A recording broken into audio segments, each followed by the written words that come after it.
story film. And it was not exactly what I'm writing about. It was about what they call gold train. And it's existing fact, which is not proven, but it's historical fact. So, but it is very well known. So I decided to take a twist out of history. So in my book, it is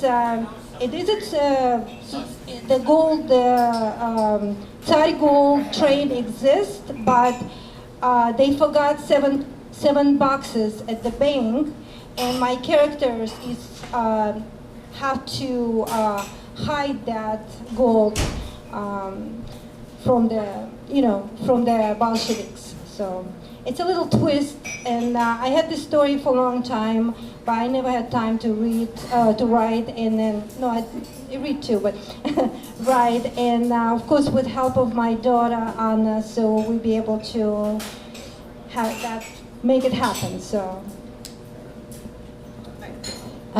How difficult is it to write a complex story filled with emotional depth when English is your second language?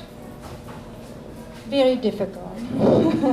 It is very difficult, but I think in some way the fact that I'm Russian is help, because we like complicated things. We grew up on a classical complicated literature, and I think we study it at school. It's part of our culture. In that way, it's almost natural for us. But of course, I wrote a love scene at some point, and my daughter emailed me and said, "Mom, this is cheesy. Nobody doing it like that anymore." So, So you have a built-in editor. How great. Okay. All right.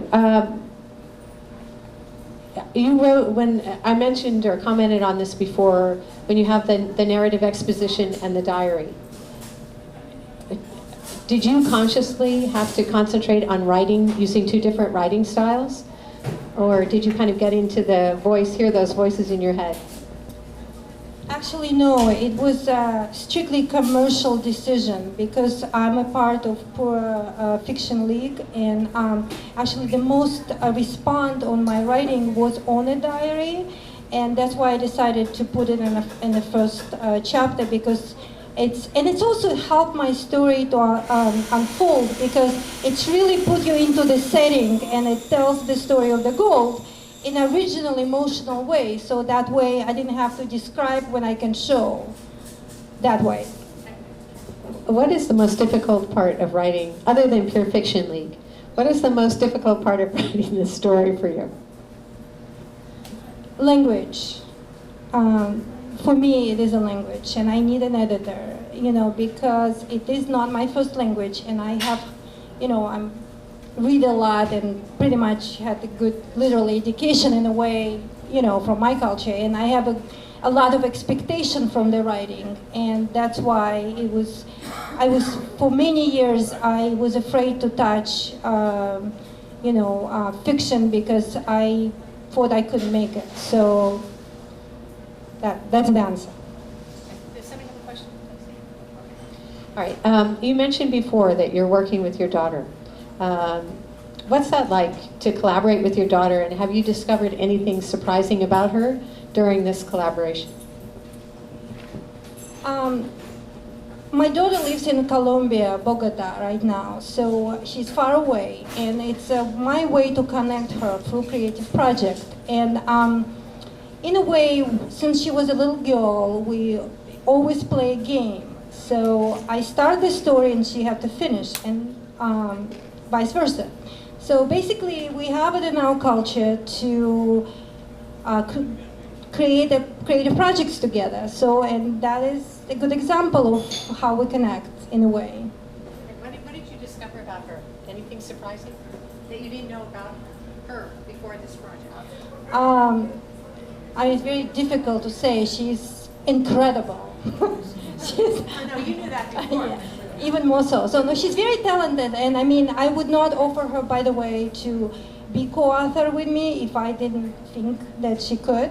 And she knows a couple of things about love too. So, I mean, a couple of comments about the cheesy cheesy scene, it's enlightened me. So it's adding depth to your relationship. Yeah, more or less. You could say that. Okay. Is there anything that you wanted our audience here tonight to know about your work or your writing that we didn't touch on tonight, that I didn't ask you? I have a quick question. The book called Red Snow, Gold Clouds. Just want to ask a question. Do you think it's a good name? Because we were jumping from one name to another. And okay. So because there was a well, I just want to say that I appreciate your support, and because it was a very frightening project for me to start because of the language issue, and so I'm taking a chance, and you can sign my book and follow our progress. So I'm going to build the website maybe next week. So I'm going to do a blog, and interesting enough, I wanted to do blog. I was thinking about what can you blog about the fiction book which not even finished. So, it's hard thing to do, but we travel a lot, and I think I'm gonna write my impression about life and generally. And then my daughter is a world traveler, and she will put some interesting comments about how people live, and stuff like that. And I think it's going to be interesting blog because we're going to try to observe life from the perspective of 23 years old and a bit older. So. Anybody else have any questions before we let Marianna go? All right, and just one quick thing, anybody Whoever has any issues about how difficult writing is in your first language, think about Marianna on those days when you're beating your head against the wall, and keep going. So thank you very much.